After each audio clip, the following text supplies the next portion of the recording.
گہرے نتائج چھوڑے ہیں۔ کوئی یہ سطحی خطبات نہیں تھے رسول اللہ کے، جس طرح کے آج کے لیڈر اور اہل علم گفتگو کر کے بیان کر کے فارغ ہو جاتے، سننے والے سن کر فارغ ہو جاتے ہیں۔ یہ خطبات سننے والے فارغ ہوں یا نہ ہوں، سنانے والے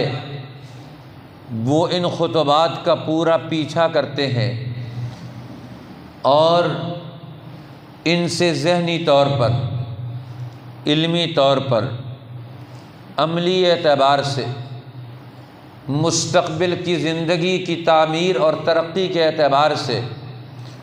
وہ کبھی بھی ان خطبات سے الگ نہیں ہوتے۔ خطبہ دے کر یہ ایک ذمہ داری کا اظہار ہے، خطاب کرنا، اللہ کے بندوں کو توجہ دلانا،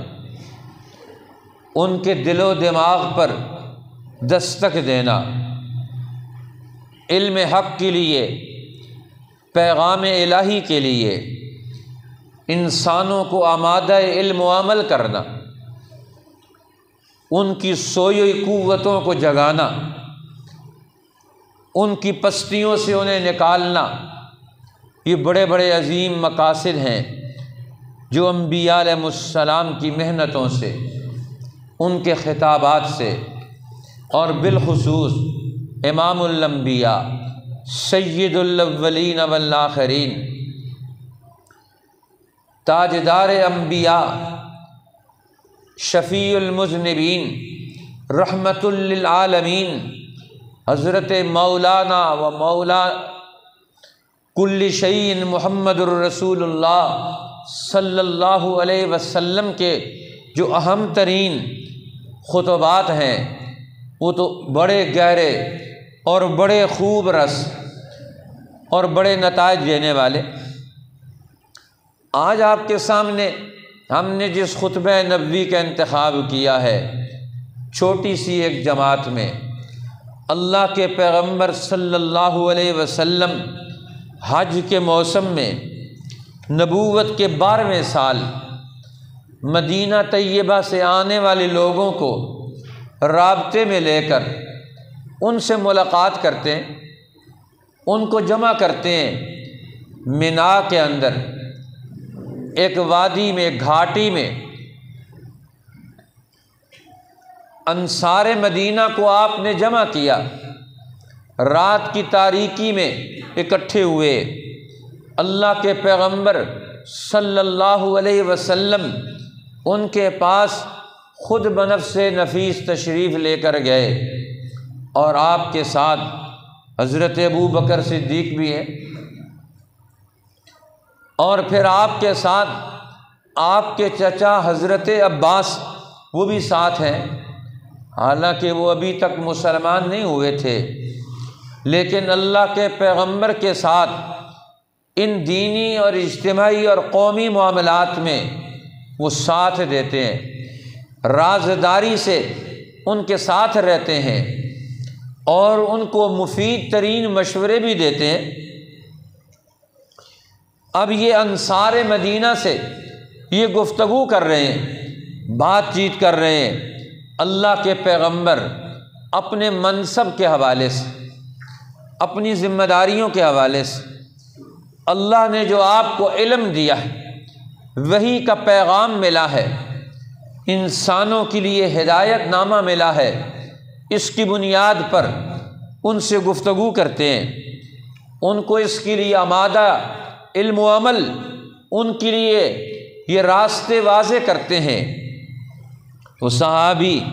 اللہ کے پیغمبر صلی اللہ علیہ وسلم کے آمد کو اپنے اندر بیان کرتے ہیں۔ وعدنا رسول اللہ صلی اللہ علیہ وسلم فی اصل العقبۃ یوم الاضحیٰ، ہم سے وعدہ کیا رسول اللہ صلی اللہ علیہ وسلم نے عقبہ کی گھاٹی کے بالکل جڑ میں، اس کے اندر ہم سے ملے اور دن کون سا تھا؟ یوم الاضحیٰ، 10ویں ذی الحجہ کا یا 11ویں ذی الحجہ کا، 12ویں ذی الحجہ کا، ان تینوں دنوں کو یوم الاضحیٰ کہہ سکتے ہیں۔ اب اللہ کے پیغمبر حج کے لیے آنے والے لوگوں پر اس اعتبار سے نگاہ ڈالتے ہیں کہ یہ اللہ کے دین اور اللہ کے نبی کے مقاصد کی تکمیل کے لیے ان میں سے کون کون تیار ہو سکتا ہے، ان کو کیسے آگے بڑھایا جا سکتا ہے۔ لہٰذا انصاری صحابی کہتے ہیں ہم سے رسول اللہ نے وعدہ کیا اور ہم منا کے اندر اس عقبہ میں گھاٹی میں ہم بیٹھے ہوئے تھے اور یہ ذی الحجہ کے قربانی کے دن تھے، وَنَحْنُ 70 رَجُلًا، اور ہم 70 لوگ تھے، 70 صحابہ کا، انصار مدینہ کا یہ وفد ہے جن سے اللہ کے پیغمبر اس موڑ پر نبوت کے 12ویں سال ملاقات کرتے۔ ایک ملاقات آپ کی 11ویں سال بھی ہوئی جس میں 11 لوگ اور چند عورتیں تھیں۔ پہلے سال میں ان سے انفرادی طور پر رابطہ کیا اور ان سے دین حق کے بارے میں گفتگو کی، اور پھر ان سے فرمایا کہ تم اپنے لوگوں کو، معتبر لوگوں کو تیار کر کے لے کر آؤ، اگلے سال پھر ہم تمہیں یہاں ملیں گے۔ اب اگلے سال ہم تم سے ان سارے معاملات پر گفتگو کریں گے۔ اب 11 میں نبوت کے 11ویں سال اللہ کے پیغمبر نے ان سے ابتدائی گفتگو کر کے ان کے واپس جانے کے بعد پورا سال ان 11 لوگوں نے پوری تیاری کی۔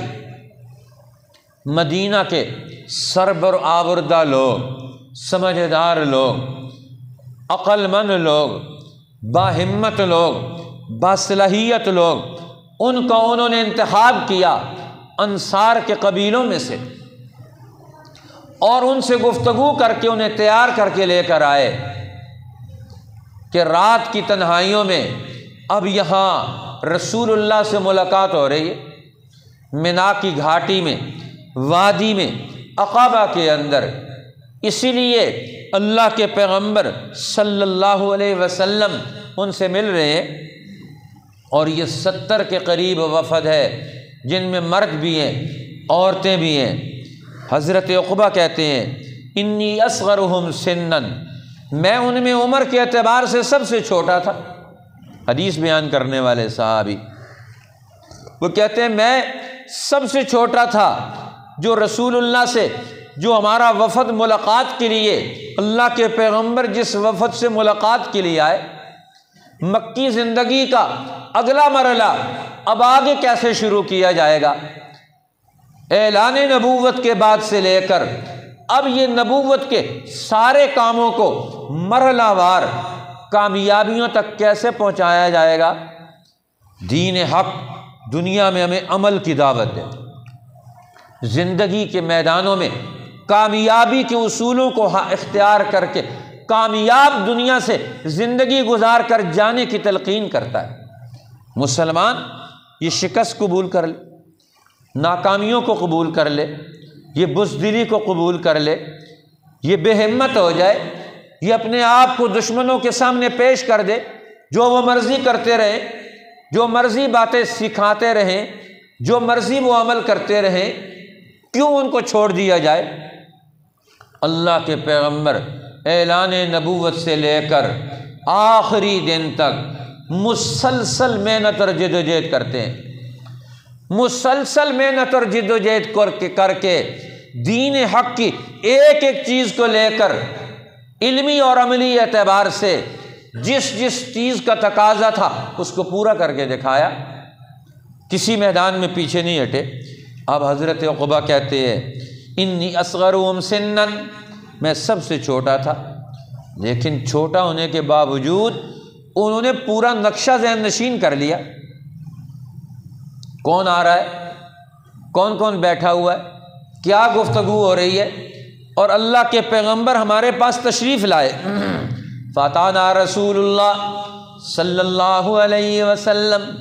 ہمارے پاس رسول اللہ صلی اللہ علیہ وسلم تشریف لائے اور اللہ کے پیغمبر نے پہلے فرمایا تم لوگ بیان کرو، تم لوگ بیان کرو، تم لوگ کیا بیان کرنا چاہتے ہو، تمہارے ذہن میں کیا خیالات ہیں، تم اپنے خیالات کو پہلے پیش کرو۔ جتنے لوگ تمہاری ترجمانی کرنا چاہتے ہیں تو ہماری باتیں آپ سن چکے ہیں پہلے، اب تم نے اپنی بات کرنی ہے۔ فرمایا لیکن یاد رکھو اوجزوا فی الخطبۃ، تم اپنی بات مختصر کرو۔ یہاں ٹائم ہمارے پاس تھوڑا ہے، دشمن گھات میں، مکہ کے سردار اوجزوا فی الخطبۃ فانی اخاف علیکم کفار قریش، جس نے بات کرنی ہے خلاصہ بات بیان کرے، مختصر بات کرے، لب لباب پیش کرے، مقصد پیش کرے، لمبی چوڑی بات مت کرو، کیونکہ ابھی خطرہ ہے کفار قریش کا کہ وہ تمہارے اوپر حملہ آور نہ ہو جائے اور تمہارے لیے نیا مسئلہ نہ کھڑا ہو جائے، اس لیے کہ وہ لوگ رسول اللہ کی ٹو میں رہتے تھے کہ آپ جس سے بات کرتے اس کو بدلنے کے لیے، اس کو متنفر کرنے کے لیے، اس کو رسول اللہ سے ہٹانے کے لیے، آپ کی جماعت اور آپ کے دین اور علم کو نہ سیکھ سکے، پورا دباؤ ڈالتے تھے،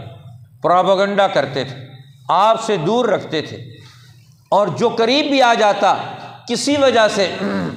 وہ اپنے لوگ ہرکارے چھوڑے ہوئے تھے کہ جو رسول اللہ سے ملتا ہے فوراً اطلاع کرو ابو جہل کو، مکہ کے سرداروں کو، وڈیروں کو، کہ یہاں قرآن کا علم، پیغمبر کا علم، وحی کی بات، اللہ کی بات انسان کے کان میں نہ پہنچے، شیطان کی بات پہنچتی ہے، اس پر کوئی تکلیف نہیں ان کو۔ کعبۃ اللہ کے مجاور ابراہیم علیہ السلام کا نام لیتے ہیں اور اسماعیل علیہ السلام کا نام لیتے ہیں، لیکن حال یہ ہے ابراہیم علیہ السلام کی مشن کو، آپ کی دعوت توحید کو وہ قبول کرنے کے لیے تیار نہیں، نام ان کا لیتے، ان کے نام سے اپنی تعظیم کو، اپنی عظمت کو بڑھاتے ہیں، لیکن ان کا مشن اور مقصد، ان کے نبوت کا کردار، ان کا دعوت توحید کا پروگرام اور مشن، اس کو ماننے کے لیے تیار نہیں۔ آج وہی حال مسلمانوں کو ہو گیا، نام نبی کا لیتے ہیں، مشن کسی اور کا پورا کرتے ہیں، نام انبیاء کا لیتے ہیں، دعوی محبت ان سے رکھتے ہیں، کام دوسروں کے کرتے، یہی حال ان کا تھا۔ اللہ کے پیغمبر فرماتے ہیں اوجزوا فی الخطبۃ، خطبے میں، بات چیت میں پہلے تم لوگ اپنا خطاب کرو، تم کیا چاہتے ہو، تم نے ہماری باتوں کا کیا نتائج نکالے ہیں، تم آپس میں کیا چیز طے کر کے آئے ہو، تمہارے ذہنوں میں کیا چیزیں موجود ہیں، آپ لوگ پہلے بیان کرو۔ ہم نے کہا یا رسول اللہ صلی اللہ علیہ وسلم صلی علی ربک وصلی علی نفسک وصلی علی اصحابک، ہمیں آپ بتائیں اپنے رب کے بارے میں، ہمیں آپ بتائیں اپنی ذات کے بارے میں، ہمیں آپ بتائیں اپنی جماعت کا مستقبل، اپنے صحابہ کا مستقبل، ان کا علم و عمل، ان کی پالیسیاں کیا ہوں گی۔ وَأَخْبِرْنَا مَا لَنَا مِنَ الثَّوَابِ عَلَى اللَّهِ تَبَارَكَ وَتَعَالَى وَعَلَيْهِ، اور پھر ہمیں بتائیں، ہم آپ کے ساتھ چلیں گے، آپ کے ساتھ کھڑے ہوں گے، آپ کا حصہ بنیں گے، ہمیں کیا اجر ملے گا، کیا ثواب ملے گا، ہمیں کیا ریٹرن ملے گا اللہ کی طرف سے، اور آپ کی طرف سے ہمیں کیا ملے گا۔ ہم آپ کے ساتھ کھڑے ہوں گے تو اللہ کے بارے میں بتائے، اپنی ذات کے بارے میں بتائے، اپنی جماعت کے بارے میں بتائیں، اور پھر ہم آپ کے ساتھ شامل ہوں گے تو ہمیں کیا ملے گا، آپ یہ ہمیں ساری باتیں بتائیں۔ تو یہ چھوٹے صحابی، آج بڑے بڑے لوگ سیرت رسول کا مطالعہ نہیں کرتے، ساری زندگی ہماری گزر گئی، ہم نے سیرت رسول کسی سے پڑھی؟ آج مسلمان نہیں پڑھتے سیرت رسول، کسی استاد، کسی عالم سے، اب تو ہمارے اہل علم بھی نہیں پڑھتے، اپنی مرضی کے مطابق جتنا کسی کو موقع ملتا ہے اتنا پڑھ کر فارغ ہو جاتا ہے، اور وہ بھی عمل کی نیت سے نہیں، صرف کہانی قصے کے طور پر۔ سیرت رسول کے صرف کہانیاں قصے ہم ایک دوسرے کو سناتے ہیں کہ اللہ کے پیغمبر کا مشن کیا تھا، مقصد کیا تھا، آپ نے اپنے مقصد کو حاصل کرنے کے لیے طریقہ کار کیا اختیار کیا تھا، آپ نے اصول اور ضابطوں کا تعین کیا کیا تھا، آپ نے مکہ والوں سے کیا گفتگو کی، کیوں گفتگو کی تھی۔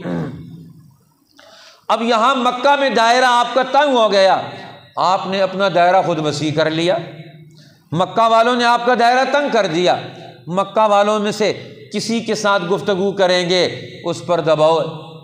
حضور علیہ السلام نے اپنا دائرہ بڑھا لیا مدینہ تک، وہاں کے لوگوں سے رابطہ کر لیا، تم یہاں راستہ بند کرو گے ہم دوسرا راستہ کھول لیں گے، ہم دوسری جگہ تک پہنچ جائیں گے۔ وہ انتظار میں ہے کہ یہاں کے لوگوں پر کام کریں گے۔ رسول اللہ نے نبوت کے 11ویں سال رخ تبدیل کر کے مدینہ والوں کو اپنی دعوت کا ہدف بنا لیا، اپنے دین کے پروگرام اور مشن کا ممبر بنا لیا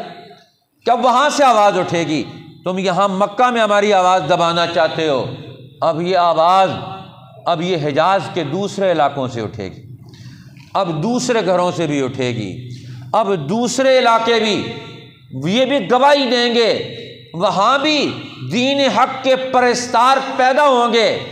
اب یہ ہماری صدا، یہ ہماری آواز، یہ رکنے والی نہیں ہے، یہ صدا یہ اب پیچھے کی طرف واپس آنے والی نہیں ہے، یہ آگے بڑھے گی، یہ پہاڑوں سے بھی ٹکرائے گی، یہ سمندروں سے بھی ٹکرائے گی، یہ طوفانوں سے بھی ٹکرائے گی، یہ دنیا کے ہر دماغ کو، یہ ہر دل کو متاثر کرے گی۔ لہٰذا تم ہماری اس فطرت کی آواز کو،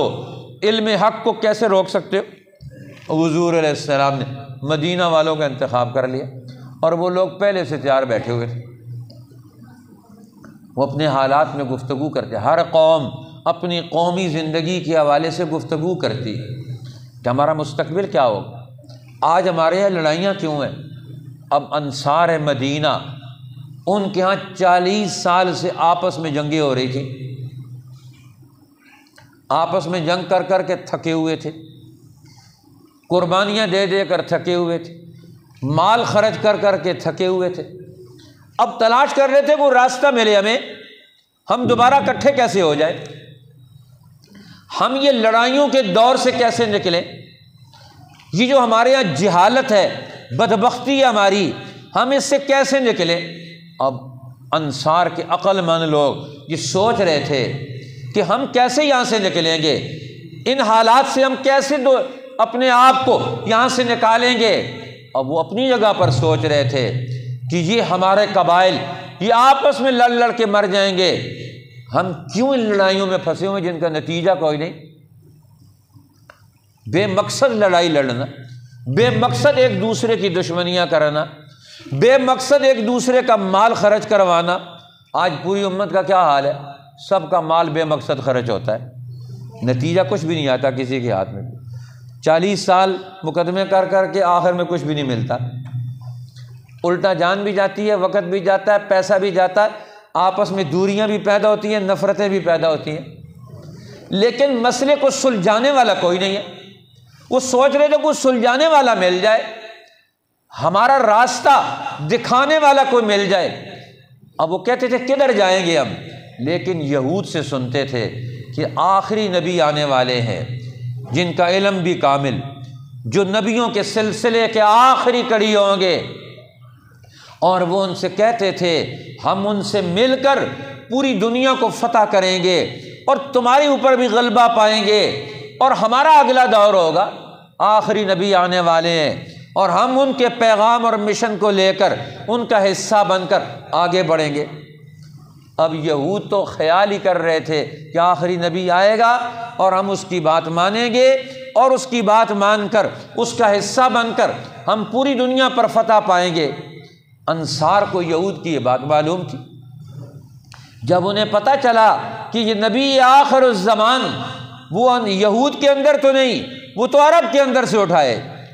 وہ تو مکہ کے اندر پیدا ہو گئے، تو انہوں نے کہا کہ جلدی کرو، پہلے اس کے کہ یہود ان تک پہنچے، تم ان تک پہنچ جاؤ۔ وہ ان تک کیسے پہنچے؟ اللہ کے پیغمبر خود ان تک پہنچ گئے۔ ارادہ آدمی سچا کرے، اللہ اس کے لیے راستہ پیدا کر دیتا ہے۔ ہمارا ارادہ ہی کوئی نہیں ہے، آج مسلمان کا نیکی کا ارادہ ہی کوئی نہیں، اپنے ملک کو مصیبتوں سے نکالنے کا ارادہ ہی کوئی نہیں، اپنے ملک میں دین کو غالب کرنے کا ارادہ ہی کوئی نہیں، اپنے ملک میں قرآن کے قانون کی حکمرانی کا آج مسلمانوں میں ارادہ ہی کوئی نہیں۔ کوئی ارادہ کرے گا تو اللہ اس کی مدد کرے گا۔ اب انصار نے ارادہ کیا، اللہ نے ان کی کچھ لوگوں سے پیغمبر کی ملاقات کروا دی۔ اس ملاقات میں 12 نبوی میں 70 کے قریب لوگ آ گئے، اور پیغمبر کی خدمت میں اللہ کے پیغمبر ان سے ملنے کے لیے مینا کی وادی میں پہنچ گئے۔ حج بھی کیا عظیم برکتوں والا عمل ہے۔ حج کرنے والے لوگ جب حج کے لیے جاتے ہیں تو وہیں سے ان کے لیے راستے بھی نکلتے ہیں۔ جو پہلے ہی راستہ بند کر کے جائیں تو وہاں سے ان کو کیا راستہ ملے گا؟ اس لیے ہدایت کی دعا مانگنے کے لیے وہاں جانا چاہیے کہ اللہ ہمیں ہدایت دے دے، ہمیں حق کا راستہ دے دے۔ حج پہ جانے والے لوگ اپنے لیے، اپنی قوم کے لیے وہ ہدایت کی دعا مانگے۔ ہمارے والد صاحب مرحوم کے پاس حسن ابدال کے ایک تاجر آئے، بوڑھی عمر میں حج کرنے کے لیے جا رہے تھے۔ کہنے لگے قاضی صاحب مجھے کوئی ایسی بات بتا دیں کہ میں حج پر جا کر وہ کروں، مجھے کچھ دین سمجھ آ جائے۔ فرمایا تم کعبۃ اللہ میں جا رہے ہو تو وہاں جا کر یہ دعا مانگنا کہ اے اللہ جو تیرے رسول کا اصل مشن تھا وہ مجھے اس کی ہدایت دے دے۔ یہ دعا مانگنا، یہ تیرے رسول کی اصل تعلیمات ہیں، مجھے اس تک پہنچا دے۔ میں تیرے گھر میں آیا ہوں، مجھے تیرے نبی اور تیرے علم کا جو راستہ ہے وہ مجھے مل جائے۔ حج بھی بڑی برکت والی جگہ ہے، مینا اور عرفات بھی بڑی برکت والی جگہ ہیں، جہاں نبیوں کے قدم لگے ہوں، وہاں انسان صدق کے دل سے جائے، طلب کے ساتھ جائے، اللہ کے دین کا طلبگار بن کر جائے، اور وہاں نبی آخر الزمان کو تلاش کرنے کے لیے جائے۔ تو کیوں نہیں ملیں گے؟ تلاش کرنے والا ہو تو ملیں گے۔ مدینہ کے لوگ یہ نبی آخر الزمان کو تلاش کرنے کے لیے آئے اس حج کے لیے۔ ہم کیا تلاش کرنے کے لیے جاتے ہیں حج کے لیے؟ ہم سب سے کہتے ہیں تم اپنی اپنی خواہشات لکھواؤ، حرم سے تمہارے لیے کیا چیز لائیں گے، ہم تمہارے لیے کیا چیز لائیں گے۔ اب اپنی اپنی خواہشات لگاتے ہیں۔ اب وہ تلاش کرنے کے لیے آئے کہ ہمیں کعبۃ اللہ سے، حرم کعبہ سے، اللہ کے پاک حرم سے، ابراہیم خلیل اللہ علیہ السلام کے قدموں کے نشانات سے نبی آخر الزمان کا ہدایت اور پروگرام اور مشن مل جائے، ہمیں ان کا ساتھ اور دوستی مل جائے۔ تو اللہ نے وہ ان کو دے دی۔ جو طلب لے کر جائے گا اللہ کے گھر میں وہی جھولی بھر کر لائے گا۔ ہم کیا طلب لے کر آتے ہیں؟ ہم جمعے میں بھی اللہ کے گھر میں آ رہے ہیں، ہم کیا نیت لے کر گھر سے نکلے؟ نیت لے کر نکلنا ہے، ہم نے کچھ سیکھنا ہے، ہم نے کچھ سمجھنا ہے، ہم نے کچھ لے کر جانا ہے، ہم نے اللہ سے کچھ لینا ہے۔ جب یہ طے کر لیں تو اللہ کی رحمت کے دروازے تو کھلے ہوئے۔ صحابی کہتے ہیں قلنا یا رسول اللہ صلی لربک وصلی لنفسک وصلی لاصحابک، ہمیں آپ بتائیں اللہ کے بارے میں، اپنی ذات کے بارے میں، اپنے صحابہ کے بارے میں، اپنی پارٹی اور جماعت کے بارے میں، ہمیں آپ ان کے بارے میں بتائیں کہ یہ کیا چیزیں ہیں، اللہ کی ذات کو ہم کیا مانیں، کیسے مانیں، آپ کی ذات سے ہم کیا تعلق رکھیں،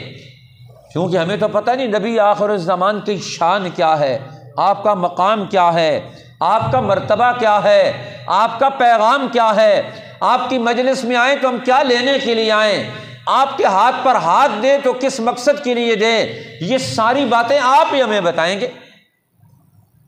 اور جن لوگوں نے آپ سے کچھ لے لیا ہے انہوں نے کیا لیا ہے، صلی اللہ علیہ اصحاب، اور انہوں نے کیا ارادے کر رکھے ہیں، ان کے مقاصد بھی تو ہمیں بتائیں، ان کی نیتیں اور ارادے کیا ہیں، ان کی منصوبہ بندیاں کیا ہیں، وہ بھی تو ہمیں بتائیں۔ اب یہاں سے معلوم ہوتا ہے دیکھو ادب کا بھی کتنا مقام ہے۔ اب وہ لوگ پہلی دفعہ پیغمبر کی مجلس میں آ رہے ہیں اور پہلی دفعہ پیغمبر کی مجلس میں آ کر اپنی رائے نہیں مسلط کر رہے، طالب بن کر سوال کر رہے ہیں کہ ہمیں کچھ مل جائے، ہمیں طریقہ کار پتہ چل جائے، ہمارے اندر دین حق کو، پیغمبر حق کو، اللہ کے فرستادہ نبی اور رسول کی مجلس سے ہمیں ان ساری چیزوں سے رابطہ رکھنا، تعلق رکھنا، ان سے کچھ حاصل کرنا، اس کا طریقہ کار پتہ چل جائے۔ اب یہ کتنا بہترین سوال کیا انہوں نے، تو رسول اللہ نے پہلے موقع ان کو دیا کہ تم جو کچھ پوچھنا چاہتے پوچھو، تاکہ میرا خطاب، میری باتیں وہ تمہارے لیے یہ سارے شکوک و شبہات دور کر دے۔ اب پہلی مجلس میں انہوں نے یہ 3 سوال کیے تو رسول اللہ نے ان کا جواب بھی اور نتیجہ بھی پوچھا پھر اس کا، اور رسول اللہ نے فرمایا مختصر خطاب۔ اللہ کے پیغمبر کبھی کبھی لمبا خطاب بھی کرتے تھے لیکن عموماً مختصر خطاب ہوتا تھا۔ فرمایا اما الذی یسأل ربی، جو میں اپنے رب کے بارے میں تم سے مانگنا چاہتا ہوں، میں اپنے رب کے بارے میں تمہیں بتانا چاہتا ہوں، تمہیں تمہارے رب سے کیا تعلق رکھنا چاہیے۔ فرمایا ان تؤمنوا بی ولا تشرکوا بہ شیئا، رب کے بارے میں 2 چیزوں کا مطالبہ ہے تم سے، کہ تم رب کو رب مان لو، الہ مان لو، معبود مان لو، حاکم مان لو، رب مان لو، الہ مان لو، بادشاہ مان لو۔ فرمایا ان تؤمنوا بی، اس پر ایمان لے کر آؤ، ساری قوتیں جن کو تم مانتے ہو ان کی عظمت و جلال سے، ان کی بڑائیوں اور ان کی کبریائی سے، ان کی برتری سے اپنے آپ کو نکال لو، صرف ایک کو بڑا سمجھو، صرف ایک کے ساتھ جڑ جاؤ۔ فرمایا ان تؤمنوا بہ، اللہ پر ایمان لے کر آؤ، ولا تشرکوا بہ شیئا، اور اس کے ساتھ کسی کو مت شریک ٹھہراؤ۔ یہ پہلا پیغام ہے پیغمبر علیہ السلام کا مدینہ کی سرزمین سے آنے والوں کے لیے۔ کعبۃ اللہ میں آئے ہو، مینا میں آئے ہو، وادیوں اور گھاٹیوں میں حج کی نسبت سے آئے ہو، یہاں سے نبوت کا مشن اور ذہن لے کر جاؤ، اللہ کی توحید کا عقیدہ لے کر جاؤ، شرک سے، اللہ کے ہر غیر سے بغاوت کا پیغام لے کر جاؤ، ہم کسی کو اللہ کے برابر تسلیم نہیں کریں گے۔ اور فرمایا وَأَمَّا الَّذِي يَسْأَلُ لِنَفْسِهِ، جو میں تم سے اپنے حق کے بارے میں سوال کرتا ہوں کہ تم مجھے نبی مانو گے، تم مجھے اللہ کا رسول مانو گے، میں تم سے یہ کہتا ہوں ان تطیعونی، میرا ایک ہی سوال ہے، مجھے اللہ کا نبی مان کر جو حکم دو ہر حکم کو تم نے پورا کرنا ہے، تم نے میرا ہر حکم ماننا ہے۔ نبی کو نبی مان لینے کے بعد پھر نبی کا ہر حکم ماننا، یہ فرمایا تمہاری پہلی ترجیح ہونی چاہیے، یہ تمہاری پہلی ترجیح ہونی چاہیے۔ فرمایا ان تطیعونی، رات اور دن، صبح و شام، بازار میں ہو یا گھر میں، تم کسی بھی منصب پر ہو، کسی بھی پوزیشن پر ہو، کسی بھی درجے پر ہو، اب تمہارے اوپر میرا حکم ماننا۔ تم اپنے عقل اور شعور سے، اپنے شوق اور رغبت سے یہ طے کر لو کہ ہم نے پیغمبر کا حکم ماننا ہے۔ اب یہ اللہ کے پیغمبر فرماتے ہیں میرا حق یہ ہے اور میں تمہیں کیا کروں گا، تم میرا حکم مانو گے۔ اہدکم سبیل الرشاد، میں تمہیں رشد و ہدایت کے راستوں پر چلاؤں گا، تمہیں وادیوں میں گھاٹیوں میں اکیلا چھوڑ کر، جو لیڈر قوموں کو اکیلا چھوڑ کر چلے جاتے ہیں گمراہیوں میں، مصیبتوں میں، پریشانیوں میں، تباہ کاریوں میں اور عذابوں میں چھوڑ کر چلے جاتے ہیں، وہ کون سے لیڈر ہیں جنہوں نے قوموں کے لیے مصیبتیں چھوڑی؟ آج دنیا میں 200 سال سے، دنیا میں جب سے مسلمان مدبرین اور اہل علم اور اہل حکمت کا دور گزرا، دنیا غلام ہوئی، اس کے بعد سے جتنے لیڈر آئے جن کے پیچھے مسلمان چل رہے ہیں، لیڈروں کی ان ساری ٹیموں نے مسلمان قوموں کو اور دنیا انسانیت کو کیا دیا؟ مصیبتوں سے ان کے گھر بھر دیے، سیلابوں سے ان کی زندگیوں کو تباہ کر دیا، ان کی نسلوں کو گمراہیوں میں مبتلا کر دیا، ان کی زندگیوں سے انہوں نے سکون اور اطمینان چھین لیا، ان کو آپس میں تقسیم کر دیا، ان کو آپس میں لڑوا دیا۔ یہ ساری زندگی آج یہ تم نے جن لیڈروں کے پیچھے گزاری ہے، جنہوں نے تمہیں گمراہیوں میں مبتلا کیا، تم میرے پیچھے چلو گے، میری ہدایت کو مانو گے، میں تمہیں نجات کے راستوں پر لے کر جاؤں گا۔ اہدیکم سبیل الرشاد، میں تمہیں رشد و ہدایت کے منصب پر فائز کروں گا، تمہارا ہر مسئلہ تمہیں حل کرواؤں گا، تمہاری زندگی کا ہر مسئلہ حل ہوگا، تمہاری زندگی کی ہر پریشانی دور ہوگی، اور زندگی کی صرف دنیا کی نہیں، دنیا اور آخرت کی ہر مسئلہ تمہارا حل کرواؤں گا۔ اس لیے تو حضور نے فرمایا جب تک میں اپنی امت کا ہر مسئلہ نہیں حل کروا لوں گا، میں عرش کا پایا ہی نہیں چھوڑوں گا، عرش کا پایا پکڑ کے کھڑا رہوں گا یا رب، جب تک میری امت کے آخری امتی کا مسئلہ بھی نہیں حل ہوگا، اس کے لیے تیرا فیصلہ نہ آ جائے، اس وقت تک تو میں پایا عرش پکڑ کر کھڑا ہوں۔ آج ہم نے کن لیڈروں کا انتخاب کیا جو ہمیں بیچ منجھندار چھوڑ کر چلے جاتے۔ آج پاکستان کے سارے نوجوان انتظار کر رہے ہیں کوئی لیڈر آئے ہمارے لیے روزگار دے، کوئی لیڈر آئے ہمیں علم دے، کوئی لیڈر آئے ہمیں کوئی چیز دے۔ قوم انتظار کر رہی ہے ہم سے یہ بوجھ اتر جائے، پریشانیوں سے ہم نکل جائیں۔ کسی کے پاس کوئی حل نہیں، سب جھوٹ بولتے ہیں۔